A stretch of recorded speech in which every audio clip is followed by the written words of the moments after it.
Hejsa, vi skal i dag have kigget på SwitchBots take på en videodørklokke. Og bare rolig, vi kommer ikke til at bruge dørklokken til at filme resten af videoen i. Så lad os få sat os ned, og lad os komme i gang.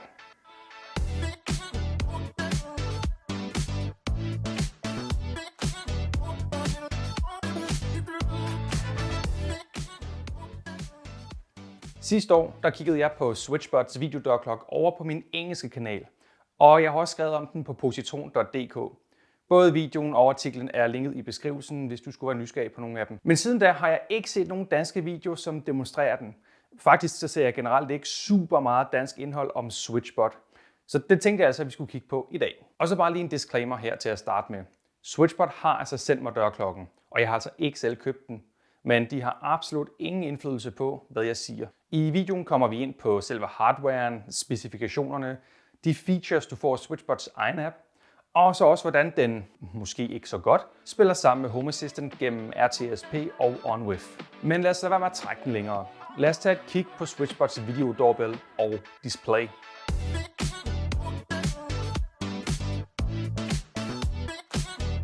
Så til at starte med, så lad os lige tage et kig på selve hardwaren, du får.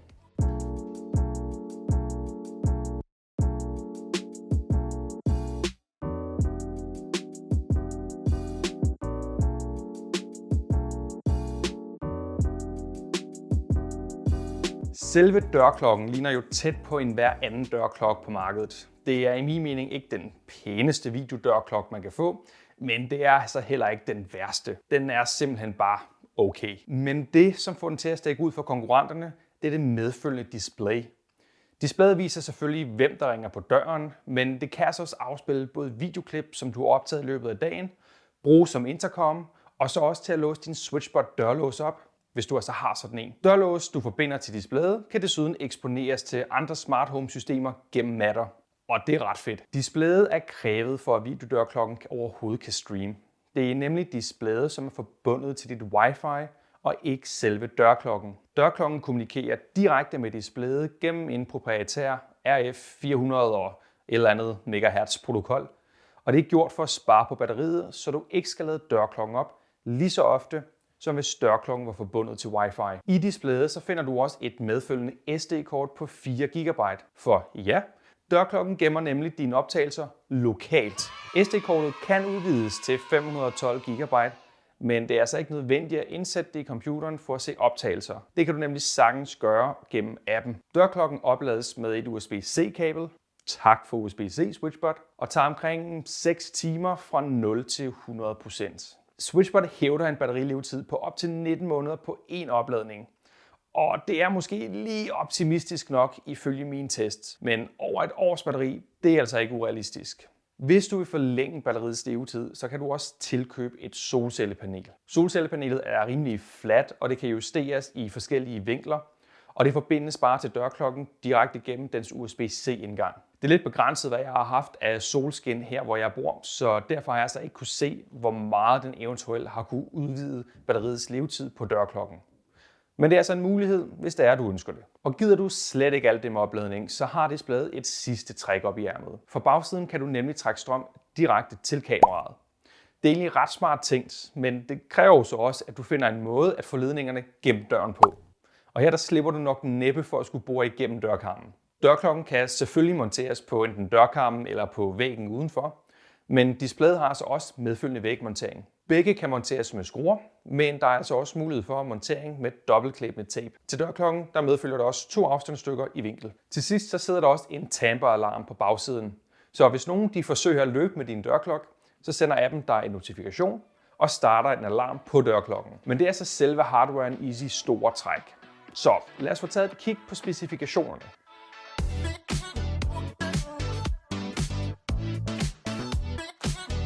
Vi starter med dørklokken. Den har et indbygget 5000 mAh batteri, og som sagt så hævder SwitchBot en 19 måneders levetid. Men vi er jo nok tættere på de 13-14 måneder, hvis du altså har cirka 5-10 minutter streaming om dagen. Det er alligevel sådan ret okay for et batteridrevet videodørklokke, og det matcher, eller overgår måske endda, konkurrenterne såsom Google og Arlos varianter. Sensoren i dørklokken er en 2K-sensor med nattefarvesyn. eller sådan der. Det kommer vi til under billedkvalitetstesten. Og så har den en synsvinkel på 165 grader. Synsvinkel giver en sådan fisheye lens effekt, men det er altså ikke noget, der kan undgås, når du har så bredt et billede. Det er simpelthen bare en konsekvens af, hvordan linser de interagerer med sensoren bag ved kameraet. Der sidder også 4 infrarøde LED'er og 2 hvide LED'er, som alle bruges til at oplyse emnet foran kameraet, når det er blevet mørkt. Til sidst så finder vi også en indbygget mikrofon og højttaler, men det er jo efterhånden så godt som standard på selv de allerbilligste Tuya Kina videodørklokker. Kigger vi på det medfølgende display, så er selve skærmen ikke den bedste skærm på markedet. Det er ikke fordi, det er en dårlig skærm som sådan.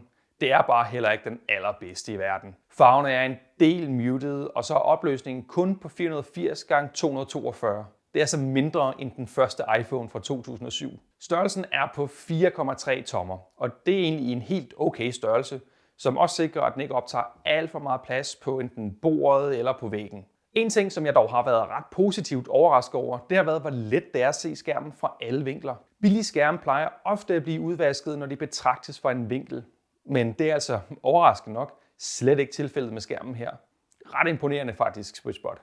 Og som en allersidste bemærkning til specifikationerne, så er det værd at nævne, at displayet og dørklokken ikke må være mere end 5 meter fra hinanden, eller 10 meter, hvis det er uden obstruktioner mellem dem. Og det passer egentlig meget godt med den rækkevidde, som jeg har haft i løbet af min test. Det er muligt at tilkøbe et ekstra display, som så også fungerer som repeater og forlænger rækkevidden til dørklokken.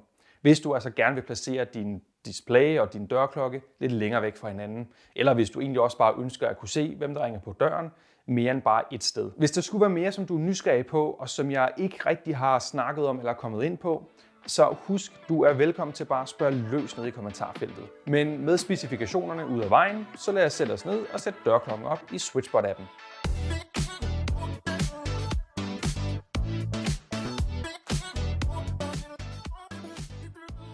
Appen er egentlig ret god til at guide dig igennem processen med både at linke dørklokken til displayet og så senere displayet til appen.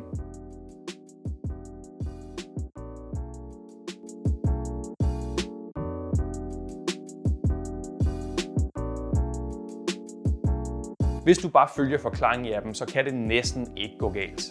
Og herfra så skal displayet både navngives og placeres i et rum. Præcis som alle andre smart home enheder i alle andre smart home apps. Med andre ord, så er opsætningen både lige til, den guider dig lidt igennem det, og du støder sandsynligvis, det gjorde jeg i hvert fald ikke, stødte ikke på nogen problemer under opsætningen. Det hele røg ind første gang, og jeg skulle ikke sidde og fifle med alle mulige guides omkring, hvorfor tingene ikke virkede. Det røg bare lige ind. Efter opsætningen, så kan du straks se live-feedet fra dørklokken i appen. Men det er også her, at du støder på den første irritation og skuffelse. Nogle af de mere interessante funktioner kræver nemlig et abonnement. Ja, det er super træls, men det er desværre den virkelighed, som vi lever i, og du får også svært ved at finde en videodørklokke, som absolut ikke kræver noget abonnement overhovedet. I hvert fald i den her prisklasse. Så hvis du ønsker at have adgang til ubegrænset cloud-lagring af hændelser og AI-genkendelse af dyr og biler, ja, så kommer det altså til at koste 39 kroner om måneden for ét kamera. Men prisen stiger altså jo flere kameraer du tilføjer. Ja, altså det minder jo mest af alt om Nests irriterende gamle abonnementsmodel, som de så heldigvis er gået væk fra igen. Så SwitchBot får nu givet én pris for abonnementet, uagtet hvor mange kameraer vi har koblet til appen. Tak. Og bare for at være helt klar i spyttet. Du kan streame alt det du vil, gennem alle de optagelser du vil, gense alle dine optagelser i appen, registrere personer og opsætte registreringszoner uden abonnement.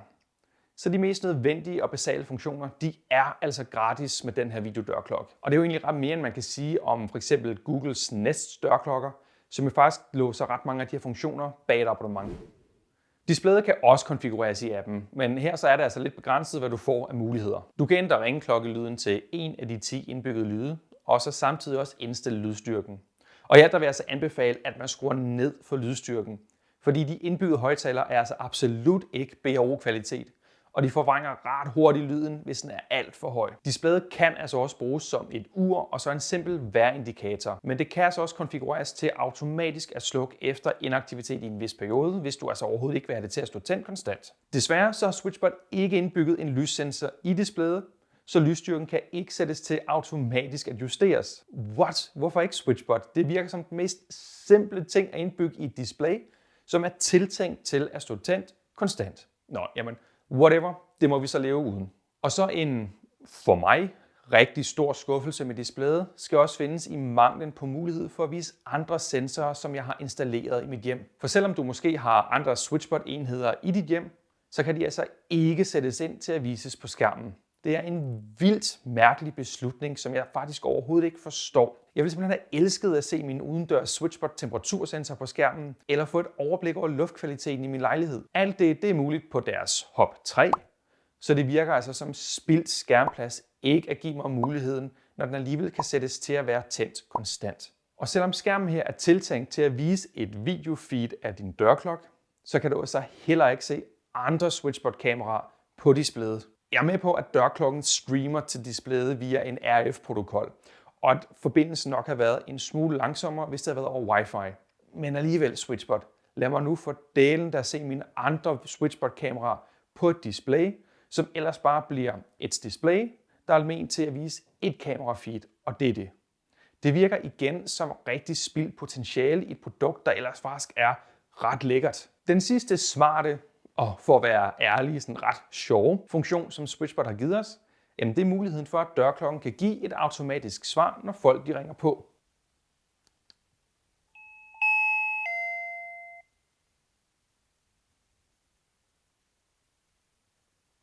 Thanks for stopping by. Please leave a message.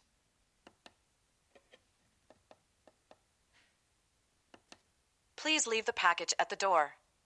Leave a message if you'd like to. Der er indbyggede muligheder i appen, men du kan altså også optage din egen besked, som dørklokken så afspiller, når nogen de ringer på. Smut med dig.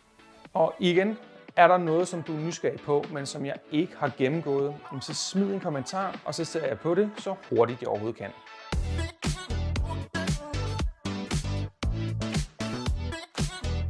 En af SwitchBots helt store selling points ved den her videodørklokke, det er løftet om integrationen med andre smart home platforme. De lover simpelthen, at du kan integrere dørklokken med Google Home, Amazon Alexa og så Home Assistant gennem RTSP og OnWith. Jeg har så desværre ikke nogen Homey eller Homey Pro Hub til at teste den her videodørklokke på den platform. Atom synes simpelthen ikke, at jeg er stor nok til at vil samarbejde med mig. Og for at være helt ærlig, så forstår jeg dem sådan set også rigtig godt. Så hvis du er nysgerrig på den platform, så er der måske nogle andre, som kan hjælpe dig på vej med det, fordi det kan jeg altså desværre ikke. Men vi starter lige ud med en hurtig gennemgang af Google Home og Alexa, inden vi rykker over til Home Assistant. For her der er opsætningen altså en anelse mere omstændig, og ærligt talt, så er funktionerne også en anelse mere skuffende, for jeg kan sige meget mere skuffende.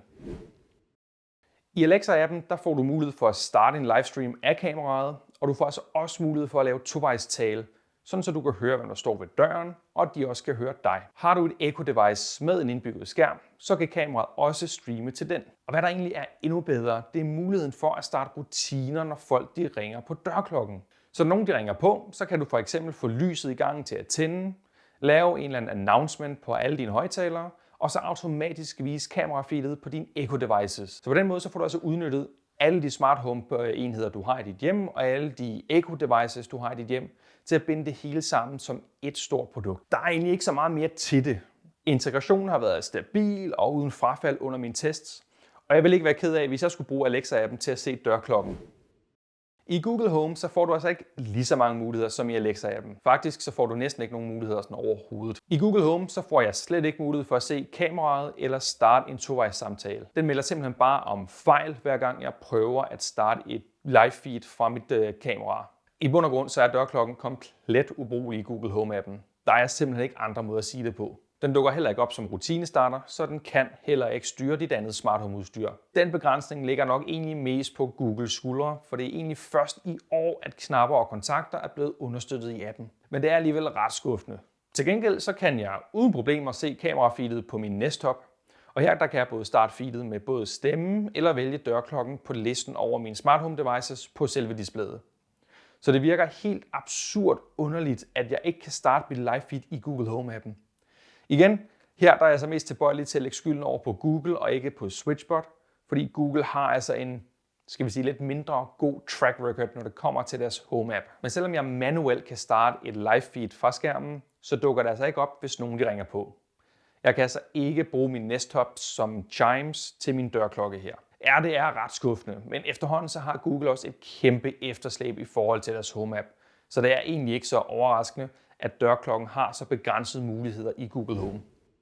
Og så til det, som jeg personligt var mest spændt på, da jeg ventede på at få den her dørklokke, nemlig Home Assistant-integrationen. Dørklokken understøtter nemlig streaming via RTSP og OnWith. Så ifølge SwitchBot, så burde jeg altså kunne få det ind i min Home Assistant instance. Så vi smutter lige over til min computer, og så forsøger vi at koble det på og se, hvad der sker.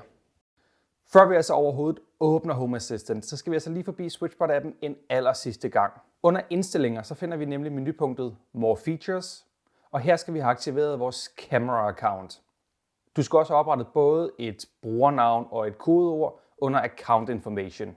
Og begge dele skal du selvfølgelig huske på. Og mens du alligevel har appen fremme, så noter dig lige dørklokkens IP og MAC-adresse, for vi får nemlig brug for begge dele under opsætningen. MAC-adressen finder du under menupunktet Device Info, og IP-adressen kan du se i toppen under Wi-Fi-indstillinger. Du kan selvfølgelig også bare gå ind på din router og så se, hvilken IP-adresse din router har givet din dørklokke. Når alt det er ordnet, så er du klar til at åbne Home Assistant og få integreret dørklokken i OnWith og RTSP. Her der gør du ligesom alle andre ting, du skal have tilføjet til Home Assistant. Du går under Settings, Devices and Services, og så siger du Add Integration. Og her der starter vi altså med OnWith, for det er den mest simple af de to muligheder. Så du søger bare på OnWith og vælger den officielle OnWith. Jeg sætter den til bare at search automatisk, og så burde dørklokken altså gerne dukke op. Og fra nu af er det altså meget vigtigt, at du enten har dørklokken ved din side og har den til at streame til displayet, eller har en stream startet i din app. Fordi du skal altså have en aktiv stream i gang, før Home Assistant kan detektere kameraet, når det er, at du prøver at sætte det op. Her der kan jeg se, at min Doorbell Hub, altså mit display, automatisk bliver fundet af OnWith. Jeg vælger bare Doorbell Hub, og så trykker jeg Submit. Her der kan jeg give den et navn. Jeg kan se IP-adressen. Jeg kan se port, det skal være port 2020.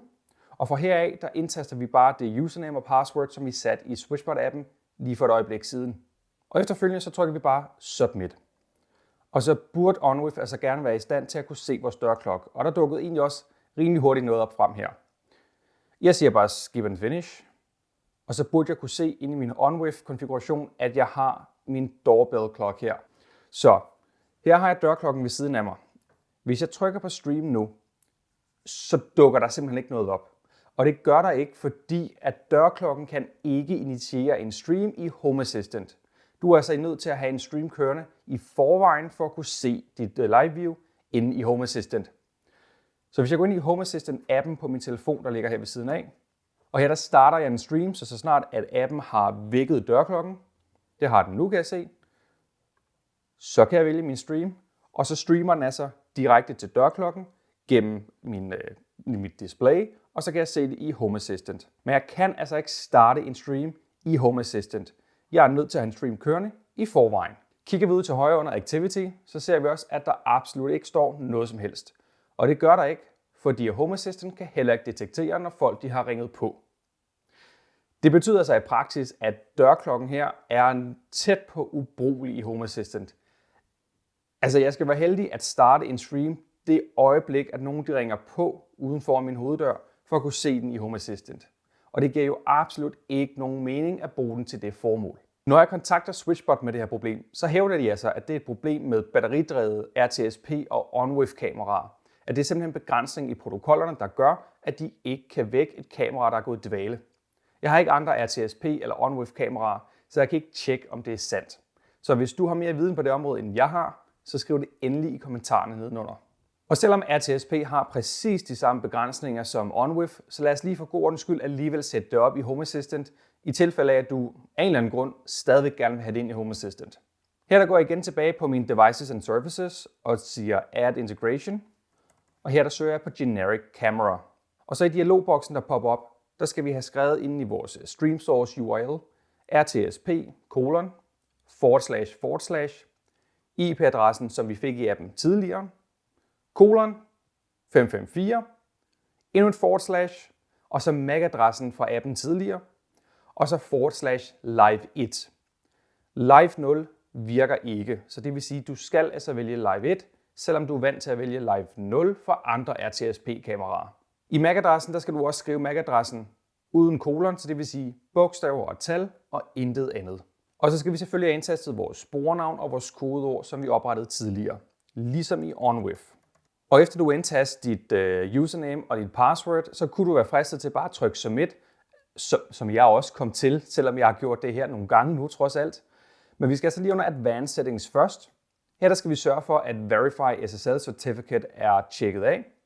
Vi skal vælge TCP som vores Transport Protocol, og nede ved Authentication skal vi altså vælge Digest.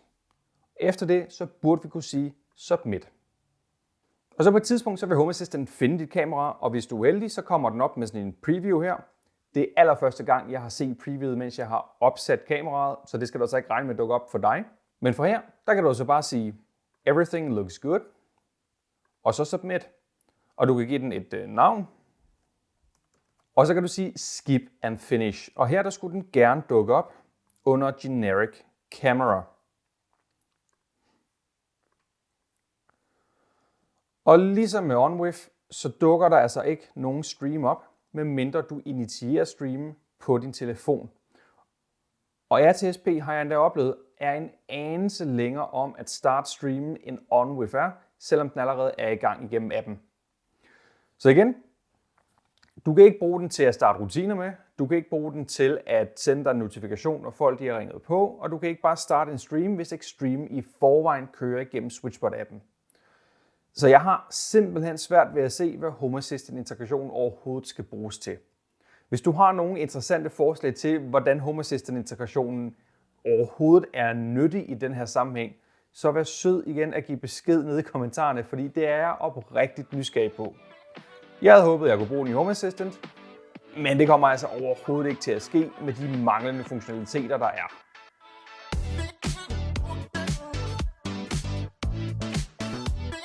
Nu har I nok allerede set lidt småklip fra kameraet i løbet af videoen. Men lad os alligevel lige snakke lidt om både kvaliteten af billedet og af lyd. Som nævnt i starten af videoen, så sidder der altså en 2K-sensor i dørklokken. Og det er egentlig rimelig standard, når det kommer til de her dørklokker. På salgssiden der nævner de også det her farve-nattesyn. For at opnå det, så sidder der 4 hvide LED'er og 2 infrarøde LED'er på fronten af dørklokken. Begge kan justeres, og de hvide LED'er kan da hurtigt tændes eller slukkes fra kameraets forside i SwitchBot-appen. Er de hvide LED'er slukket, når der ikke er lys udenfor, jamen så får du altså det her sort-hvide nattebillede. De hvide LED'er de er altså krævet for at få et farve-nattesyn. Så hvor meget man kan kalde det et farve-nattesyn, kan måske diskuteres. Jeg synes, det er snyd at tænde noget lys og så kalde det farve. Havde de sagt, at det var indbygget spotbelysning og så infrarødt nattesyn, så havde jeg egentlig ikke haft en finger at sætte på den måde, som dørklokken håndterer mørket på. Men det havde selvfølgelig heller ikke set lige så imponerende ud på salgssiden. Men hvad så med selve billedkvaliteten? Hvordan er den? Altså, den er sådan set okay. Når en person er tæt på kameraet, så er det let at se detaljer i ansigtet. Men man skal ikke bevæge sig langt væk, før billedet bliver sløret, og særligt i mørke. Så det, at SwitchBot nævner dørklokken som en del af dit overvågningssystem derhjemme, det vil jeg nok lige tænke mig om en ekstra gang, før jeg opsat dørklokken med det ene formål, at det skal fungere som overvågning. Men hvis det er, at jeg havde tænkt mig at opsætte det, bare for at kunne se, hvem der ringer på døren, og hvornår nogen har besøgt mig, så fungerer det simpelthen upåklageligt i den sammenhæng. Billedkvaliteten er simpelthen bare ikke noget at råbe hurra for. Det er okay til det, den skal bruges til, men så heller ikke mere end det. Mikrofonen i kameraet opfanger også både lyde og så stemmer helt fint. Og det er egentlig ret let at høre personen på den anden side, når det er, man har appen åben. Her er der egentlig ikke så meget at skulle sige. Det er selvfølgelig ikke en Sennheiser-mikrofon, de har proppet i, men igen til det formål, den har, så er det egentlig en ganske fin mikrofon, og her har jeg egentlig heller ikke noget at skulle sætte en finger på. Og det er så lydkvaliteten, du kan forvente fra SwitchBot-appen gennem videodørklokken på cirka en halv meters afstand. Højtaleren i dørklokken er, ligesom mikrofonen og billedkvaliteten, heller ikke noget at råbe hurra for. Står man ved døren, så kan man sagtens høre og så også forstå, hvad der bliver sagt. Men igen, skru lidt ned for lydstyrken, for der skal altså ikke meget til, før lyden det bliver forvrænget så meget, at det er svært at forstå, hvad der bliver sagt. Og det er så simpelthen lydkvaliteten fra SwitchBots dørklokke af. Om lyden er acceptabel for dig, det må du selv afgøre, men jeg synes, den er mere end tilstrækkelig, når jeg bare skal give en besked til en person, der står ude foran min hoveddør. Og så lige som en allersidste test, så det er altså den lydkvalitet, som du får igennem displayet, når du står ude ved dørklokken og snakker. Og så lige en side note her til optagelserne. Det er altså muligt at slå både SwitchBot vandmærke og tidsstempel fra individuelt i appen. Så hvis ikke du vil reklamere for SwitchBot, men kun vil have et tidsstempel på dine optagelser, eller måske ikke engang det, så kan det altså sagtens lade sig gøre.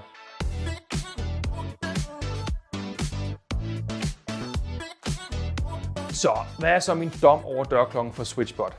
Er den overhovedet værd at kigge på, eller skal du kigge andre steder hen? Skulle jeg selv til at sætte en videodørklokke op, så havde jeg egentlig godt kunne finde på at gå med SwitchBots model. Den har jo selvfølgelig sine fejl, men den har altså også sine styrker og ret interessante sider. Især hvis du i forvejen er inde i SwitchBots økosystem. Selvom SwitchBot tilbyder et abonnement til cloud-lagring og AI-genkendelse, så er de mest basale funktioner altså stadigvæk tilgængelige uden det her abonnement. Og det er også mere end hvad man kan sige om andre fabrikanter. Jeg er egentlig også ret vild med, at alle optagelser de lagres lokalt på et SD-kort. Det er ikke bare en intern hukommelse i displayet, men en hukommelse, jeg kan udskifte. Så skulle hukommelsen blive slidt og bliver korrupt eller bliver ødelagt på anden vis, så skifter jeg det bare ud med et nyt SD-kort. Det betyder også, at jeg ret let kan overføre optagelser fra displayet og så til min computer, hvis jeg nogensinde skulle få brug for det. Og så er der også det her med displayet. Så vidt jeg ved, så er der simpelthen ikke andre løsninger på markedet som denne her, hvor videofilet kan streames direkte udenom internettet. Hvis du kender til nogen, så vær sød at give mig en besked nede i kommentarerne, så jeg kan kigge på det, fordi jeg kunne faktisk godt være ret interesseret i at se, hvad andre muligheder der er som den her. Det eneste, som måske kunne være dealbreakers, det er, hvis du forventer Home Assistant eller Google Home integration. Fordi i bund og grund ikke eksisterende her, selvom SwitchBot hævder, at de er. Det skal man altså lige afklare med sig selv for inden, om det er essentielt. Er det, så vil jeg anbefale, at man leder efter et helt andet mærke. Men hvis ikke af de to integrationer er essentielle for dig, så har jeg absolut intet problem med at anbefale SwitchBots videodørklokke. Både forbindelsen mellem dørklokken og displayet, og fra displayet til appen, altså internettet, har virket helt upåklageligt for mig i min testperiode. Der har simpelthen ikke været en finger at sætte på den funktionalitet, som SwitchBot de lover, udover lige Home Assistant og Google Home integrationen. Og det betyder altså, at du får ikke bare en videodørklokke, men også et display, som gør, at selv dem uden smartphone i dit hjem, de kan både se, hvem der er, der ringer på udenfor, de kan snakke med dem, og de kan afgøre, om de har lyst til at låse døren op eller ej.